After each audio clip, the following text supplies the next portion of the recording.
어머님, 저희가 너무 지쳐서 더는 모실 수가 없어요. 요양원에 가시면 안 될까요? 2달 전 큰아들이 조심스럽게 꺼낸 말이 아직도 귓가에 맴돕니다. 목소리는 담담했지만 그 속에 담긴 무거움과 힘겨움이 고스란히 전해졌습니다. 순간 제 가슴은 철렁 내려앉았고 아무 대답도 할 수 없었습니다.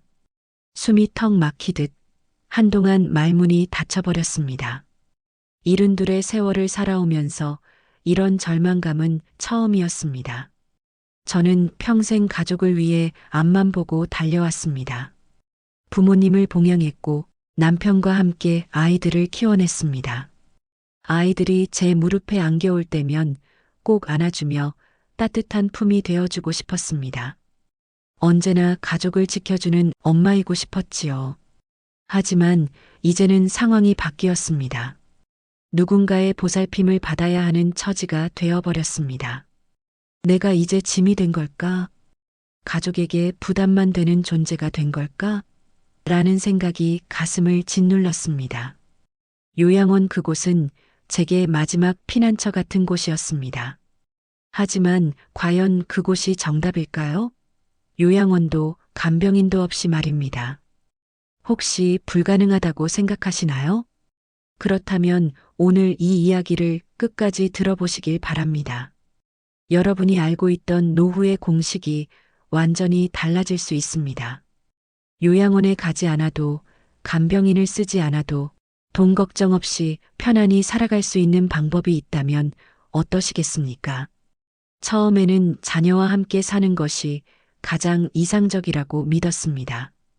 부모를 모시는 건 당연한 일이라 여겼으니까요. 그래서 큰아들의 집에서 함께 살기 시작했습니다. 하지만 며칠이 지나지 않아 알게 되었습니다. 그곳은 제 집이 아니라는 사실을요. 저녁 식사 자리 저는 말없이 밥을 먹고 있었습니다. 그때 며느리가 조심스레 말을 꺼냈습니다. 어머님 혹시 방에서 식사하시면 어떨까요? 순간 손에 들고 있던 젓가락이 멈췄습니다.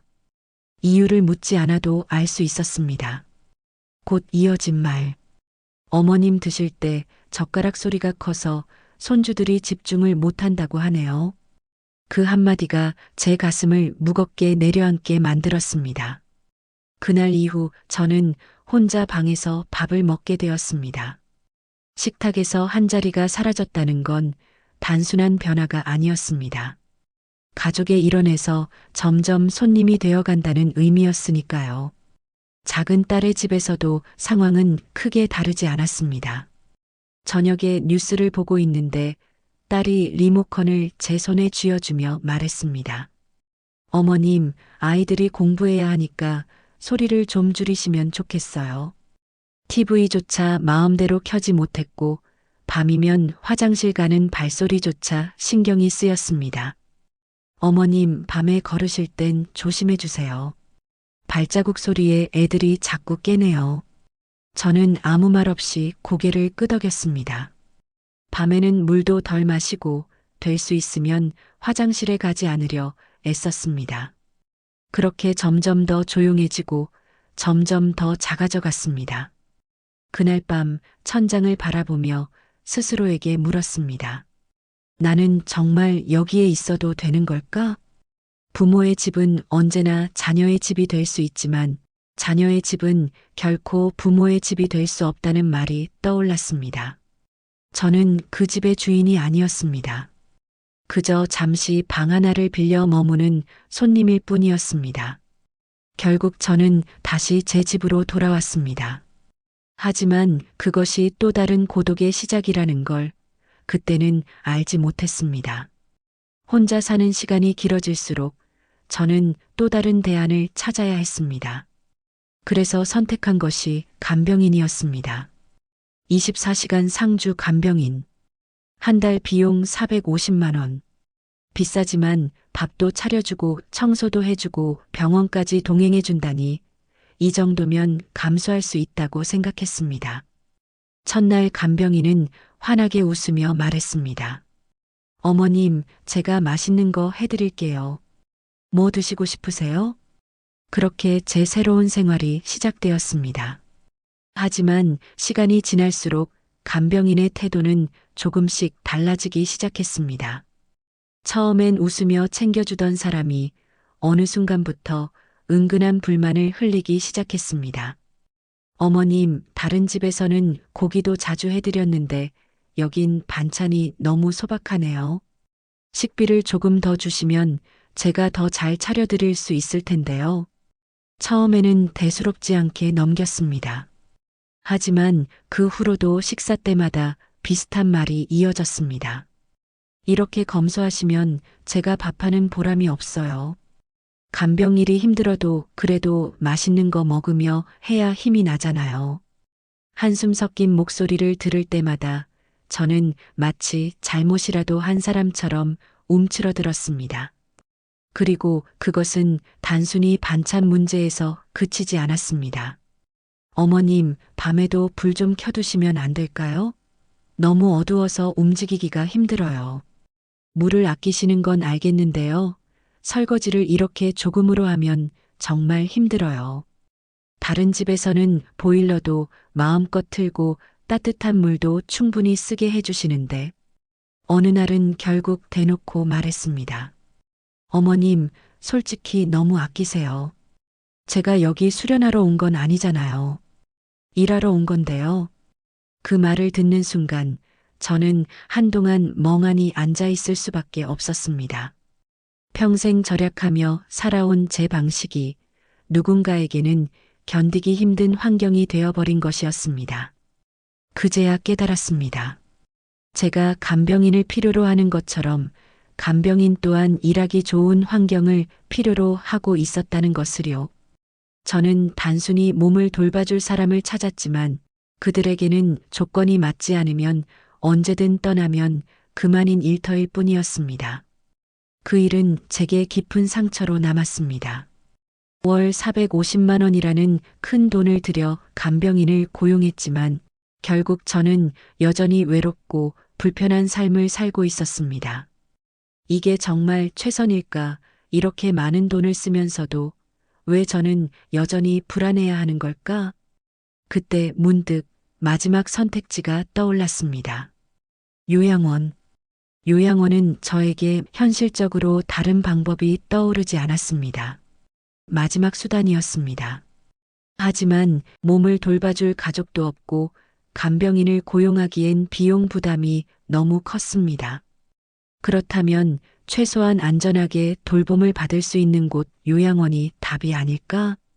큰아들은 이미 몇 군데 시설을 알아보고 있었습니다. 어머님, 여기 시설 좋고 간호사분들도 다 친절하시대요. 안전하다는 말에 고개를 끄덕였지만 마음 한켠은 망설여졌습니다. 과연 나는 그곳에서 내 삶을 살 수 있을까? 원할 때 일어나고, 원할 때 밥을 먹고, 원할 때 산책하고, 원할 때 잠들 수 있을까? 요양원의 하루는 정해진 틀 속에서 흘러갑니다.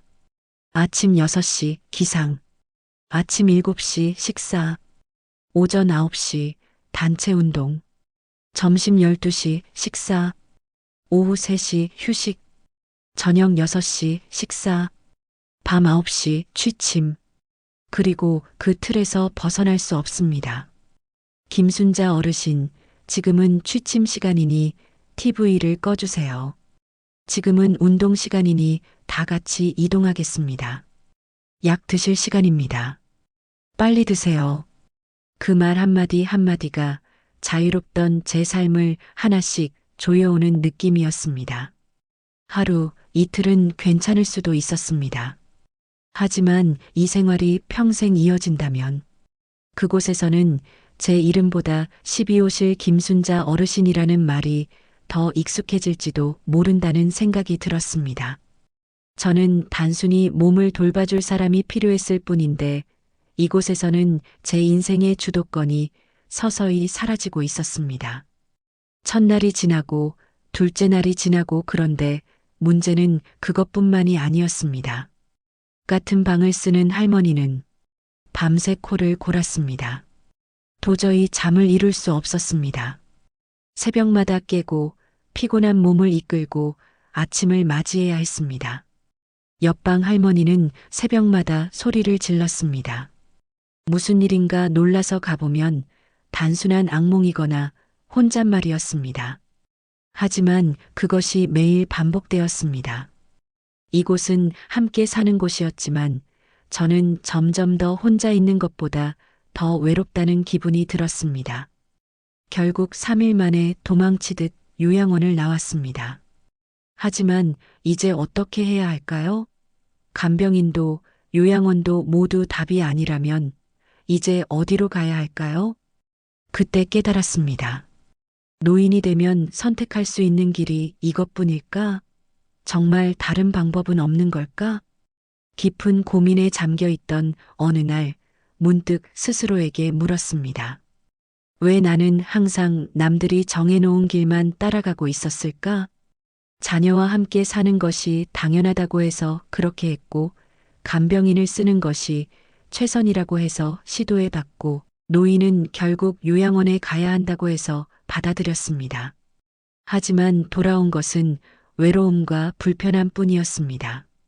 그렇다면 이제 정해진 길을 따르지 않고 스스로 새로운 길을 만들 수는 없을까? 그 생각이 제 인생을 완전히 바꿔놓을 줄은 그때는 미처 몰랐습니다. 집에 홀로 사는 가장 큰 문제는 안전이었습니다. 만약 넘어지거나 갑자기 건강이 나빠지면 누가 도와줄 수 있을까요? 자녀들은 바쁘고 주변 이웃과의 관계도 희박하다면 정말 위험한 순간이 올 수도 있었습니다. 그래서 저는 스마트 케어 시스템을 도입하기로 결심했습니다. 이제 매일 아침 알람과 함께 안내가 나옵니다. 오늘 날씨는 흐리고 낮 기온은 25도입니다. 약 드실 시간입니다. 누군가 옆에서 챙겨주지 않아도 약을 깜빡하는 일이 훨씬 줄어들었습니다. 손목에 찬 응급 호출 장치는 제게 큰 안심을 주었습니다. 만약 갑자기 넘어지거나 의식을 잃게 되면 자동으로 응급센터와 자녀들에게 신호가 갑니다. 혼자 있어도 위험하지 않다는 확신이 생겼습니다. 또한 집 안 곳곳에 설치한 센서들이 제 일상을 모니터링합니다. 화장실에 너무 오래 있거나 침실에서 움직임이 감지되지 않으면 자동으로 확인 메시지가 갑니다. 마치 누군가 항상 저를 지켜보고 있는 것 같은 안전함을 느낄 수 있었습니다. 혼자 지내면서 가장 큰 고민 중 하나는 경제적 부담이었습니다. 연금만으로는 한계가 있고 의료비나 생활비가 점점 늘어나는데 수입은 정해져 있었습니다. 그런데 뜻밖에도 인터넷을 통해 새로운 기회를 발견하게 되었습니다. 처음에는 단순히 젊은 세대와 소통하고 싶어서 시작한 온라인 활동이었습니다. 어린 시절부터 들었던 이야기들, 젊을 때 경험했던 일들, 그리고 우리 세대만이 알고 있는 전통적인 가치들을 아이들에게 전하는 일은 정말 보람 있는 일이었습니다. 이렇게 꾸준히 활동을 이어가면서 작은 수익도 생기기 시작했습니다. 물론 큰 돈은 아니었지만 경제적인 부담을 조금이라도 줄일 수 있다는 것만으로도 큰 의미가 있었습니다. 또 하나 새롭게 알게 된 것은 온라인에서도 경제활동이 가능하다는 사실이었습니다. 스마트폰으로 간단한 노후 생활 노하우를 공유하는 영상을 만들어 유튜브에 올리기 시작했습니다. 처음에는 작은 채널이었지만 점차 관심을 받으며 광고 수익도 생겼습니다. 단순히 돈을 버는 것이 목적이 아니라 많은 사람들에게 도움이 될 수 있다는 점이 가장 큰 기쁨이었습니다. 또 다른 분들은 취미를 살려 손재주를 이용한 소소한 경제활동도 시작했습니다. 예를 들어 젊을 때 바느질을 잘했던 분들은 작은 손가방이나 컵받침 같은 소품을 만들어 온라인 마켓에 판매하며 작은 용돈벌이를 할 수 있었습니다. 예전에는 이런 활동이 번거롭고 어려웠지만 이제는 온라인을 활용하면 훨씬 손쉽게 판매할 수 있다는 것을 알게 되었습니다. 주변의 스마트폰 사용이 어려운 분들을 도와주면서 함께 수공예품을 만들어 온라인 마켓에 판매하는 활동도 가능해졌습니다. 이렇게 작은 경제 활동을 이어가면서 노후에도 충분히 자립할 수 있다는 자신감과 삶의 활력을 얻을 수 있었습니다. 그런데 진짜 변화는 실버 코하우징이라는 개념을 알게 되면서부터였습니다. 실버 코하우징은 노인들이 독립성을 유지하면서도 서로를 돌봐주는 새로운 형태의 공동체 생활입니다. 각자의 개인 공간을 가지면서도 공용 공간에서 함께 식사하고 활동하며 서로 도움을 주고받는 시스템이었습니다. 유럽에서는 이미 세대 통합형 코하우징이 등장했습니다.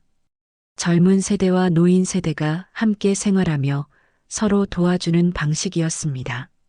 노인들은 경험과 지혜를 나누고 젊은 세대는 생활을 지원하며 도움을 주었습니다. 이를 통해 노인들은 더욱 활기차고 의미 있는 삶을 살 수 있었습니다.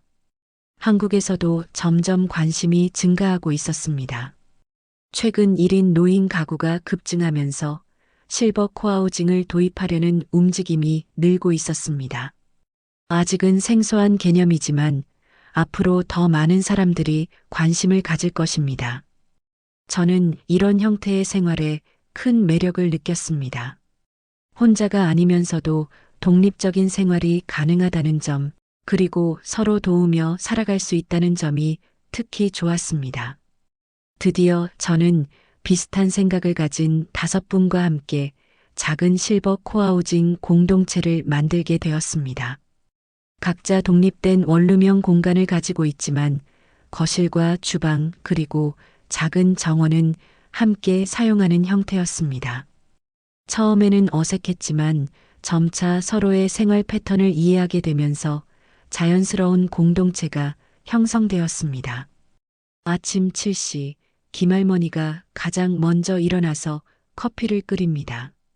그 향기에 하나둘씩 모여들어 함께 아침을 시작합니다. 누구도 강요하지 않지만 자연스럽게 함께하는 시간이 생겼습니다. 오늘 날씨 참 좋네요. 산책하러 가실 분 계세요? 김할머니의 제안에 두세 분이 함께 나서곤 합니다. 혼자였다면 귀찮아서 건너뛰었을 산책도 함께하니 즐거운 일상이 되었습니다. 점심시간이 되면 각자 간단한 재료를 하나씩 가져와 함께 식사를 준비합니다. 혼자 해먹을 때와는 비교할 수 없을 정도로 풍성한 식사가 됩니다. 그리고 무엇보다 함께 먹으니 훨씬 맛있습니다. 제가 오늘 약국에 가는데 필요한 약 있으시면 말씀해 주세요. 저는 마트에 가는 길인데 함께 가실래요? 자연스럽게 서로의 일을 도와주게 되었습니다. 혼자 할 때는 부담스럽던 외출도 함께하니 훨씬 쉬워졌습니다. 저녁에는 거실에 모여 TV를 보거나 차를 마시며 이야기를 나눕니다. 각자의 인생 경험을 나누기도 하고 때로는 옛 추억을 되새기며 웃기도 합니다. 젊을 때는 이런 날이 올 줄 몰랐네요. 그러게 말이에요. 그런데 지금도 나쁘지 않아요. 서로 공감하며 웃는 모습을 보면 혼자였다면 느낄 수 없었을 따뜻함을 느낍니다. 경제적 부담의 현실적인 해결. 실버 코하우징의 가장 큰 장점 중 하나는 경제적 부담을 크게 줄일 수 있다는 점이었습니다. 전기, 가스, 수도, 인터넷 등 공과금을 나누어 내니 개인 부담은 크게 줄어들었습니다. 혼자 살 때 월 30만 원 정도 나오던 공과금이 이제는 8만 원 정도로 줄어들었습니다. 식료품비도 마찬가지였습니다. 함께 장을 보고 나누어 먹으니 개인당 식비가 절반 정도로 줄어들었습니다. 그리고 무엇보다 음식물 쓰레기가 거의 없어졌습니다. 청소나 관리도 함께하니 따로 청소 도우미를 부를 필요가 없어졌습니다. 각자 할 수 있는 일을 나누어 맡아 하니 부담도 적고 비용도 절약됩니다. 월 450만 원을 들여 간병인을 고용했던 것과 비교하면 이제는 월 80만 원 정도의 공동 관리비만 내면 됩니다. 경제적으로 훨씬 여유로워졌고 그 여유는 더 나은 생활을 위해 사용할 수 있게 되었습니다. 건강관리와 응급상황 대처. 실버 코하우징에서 가장 안심이 되는 부분은 건강관리였습니다. 혼자 살 때는 갑자기 몸이 아파도 누구에게 도움을 청해야 할지 막막했는데 이제는 바로 옆에 도움을 줄 수 있는 분들이 계십니다. 어느 날 새벽 저는 갑자기 심한 어지러움을 느꼈습니다. 혼자였다면 정말 무서웠을 텐데 옆방 이할머니께 도움을 청할 수 있었습니다. 함께 병원에 가서 검사를 받고 단순한 혈압 변화라는 것을 알고 안심할 수 있었습니다. 혼자였다면 얼마나 무서웠을까요? 정말 다행이에요. 이 할머니의 말에 저는 깊이 공감했습니다. 함께 있다는 것만으로도 이렇게 큰 안심이 되다니. 또한 각자의 건강 상태를 서로 체크해주는 시스템도 자연스럽게 만들어졌습니다. 매일 아침 서로 안부를 묻고 약 복용 시간을 챙겨주며 운동도 함께 합니다. 김할머니, 오늘 혈압약 드셨어요. 아, 깜빡할 뻔했네. 고맙습니다. 이런 작은 배려들이 모여 큰 안전망이 되었습니다. 정신적 건강과 사회적 관계의 회복. 혼자 살 때 가장 힘들었던 것은 외로움이었습니다. 하루 종일 아무와도 말하지 않는 날이 많았고 점점 우울해지는 자신을 발견하곤 했습니다. 하지만 이제는 다릅니다. 매일 자연스럽게 대화할 상대가 있고 함께 웃을 일이 생깁니다. 오늘 뉴스에서 봤는데 예전에 우리 동네에서는 이런 자연스러운 대화들이 제 정신 건강에 얼마나 큰 도움이 되는지 모릅니다.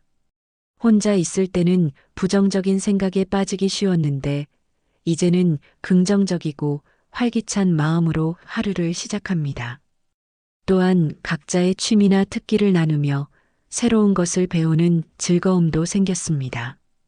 김할머니는 뜨개질을 잘하시고 박할아버지는 바둑을 좋아하시며 저는 요리에 관심이 많습니다. 오늘은 제가 배운 새로운 찌개 레시피로 해드릴게요. 그럼 저는 뜨개질로 수세미를 떠드릴게요. 서로의 재능을 나누며 더 풍요로운 생활을 만들어가고 있습니다. 실버 코하우징의 또 다른 매력은 다양한 연령대와의 소통 기회가 생긴다는 점입니다. 젊은 자원봉사자들이 정기적으로 방문하여 디지털 기기 사용법을 가르쳐 주기도 하고 대학생들이 와서 함께 이야기를 나누기도 합니다. 할머니, 이 앱을 사용하시면 병원 예약이 훨씬 쉬워져요. 정말요? 그럼 한번 해봐야겠네요. 처음에는 어려워 보였던 스마트폰 사용법도 젊은 분들의 도움으로 점차 익숙해졌습니다. 이제는 자녀들과 영상 통화도 하고 손주들 사진도 바로바로 받아볼 수 있습니다. 또한 지역 커뮤니티 센터와 연계하여 다양한 프로그램에도 참여하게 되었습니다. 서예 교실, 원예 치료, 음악 치료 등 혼자였다면 참여하기 어려웠을 활동들을 함께 즐기고 있습니다. 미래에 대한 희망과 계획. 이제 저는 미래에 대해 두려움보다는 기대감을 가지고 있습니다. 나이가 더 들어도 건강이 조금 나빠져도 함께할 사람들이 있다는 것만으로도 충분히 안심이 됩니다. 우리는 앞으로의 계획도 함께 세우고 있습니다. 작은 텃밭을 가꿔서 직접 기른 채소로 요리해 먹기, 지역의 다른 실버 코하우징과 교류하기, 젊은 세대와 함께하는 멘토링 프로그램 참여하기 등 할 일들이 많습니다. 내년에는 우리만의 작은 도서관도 만들어 보면 어떨까요? 좋은 생각이에요. 각자 좋아하는 책들을 모아두면 되겠네요.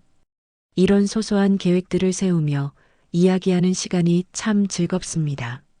무엇보다 가장 큰 변화는 자녀들과의 관계였습니다. 예전에는 항상 걱정과 부담을 주는 존재였다면 이제는 서로 편안하게 만날 수 있게 되었습니다. 어머니, 요즘 정말 밝아 보이세요. 함께 사시는 분들과 잘 지내시는 것 같아 안심이 돼요. 자녀들의 이런 말을 들으면 정말 기분이 좋습니다. 더 이상 부담이 아니라 함께 기뻐할 수 있는 관계가 되었다는 것을 느낍니다. 주말에는 자녀들이 놀러 와서 함께 식사를 하기도 합니다. 예전처럼 눈치를 보며 조심스럽게 지내는 것이 아니라 편안하고 자연스러운 만남이 되었습니다. 다음 주에 손주들 데리고 올게요. 할머니들께서도 좋아하실 거예요. 이제는 손주들에게도 더 당당한 할머니가 될 수 있을 것 같습니다. 지금 이 순간 저는 정말 행복합니다. 아침에 눈을 뜨면 창밖으로 들리는 새소리와 함께 거실에서 들려오는 다른 분들의 대화 소리가 하루를 시작하는 신호입니다. 오늘은 뭐 하실 거예요? 오후에 도서관에 가려고 하는데 같이 가실래요?